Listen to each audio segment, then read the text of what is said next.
religion and morality. He went further. His next line was, in vain would that man claim the tribute of patriotism who should labor to subvert these great pillars. Anybody that opposes religion and morality, he says they don't love America.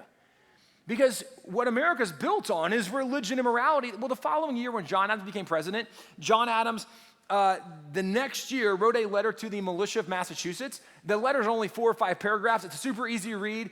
Really great things in there. Probably the most famous line from that letter. John Adams says, our Constitution was made only for a moral and religious people. It is wholly inadequate to the government of any other. Now, again, he says religion and morality, this is the most important thing, but also what he's trying to explain that we've lost in modern culture, he says our Constitution only works with a certain kind of people. Why?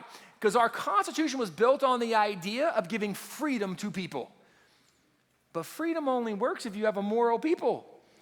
You give freedom to immoral people, right? I mean, we could talk about any major city on any given weekend, right? Chicago on a weekend, Memphis on a weekend. It doesn't look very good, right? Because freedom doesn't work well if there's not an underpinning of morality. And there's people today that think we live in a constitutional crisis. We don't have a constitutional crisis. We have a Christianity crisis.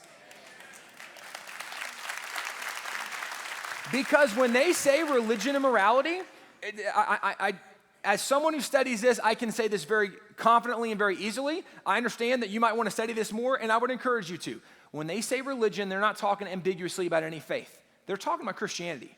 When they say morality, they're talking about the Bible. And this is very clear in their writings, which I can point you to others later. But they're talking about without the Bible and Christianity, this experiment's not going to work.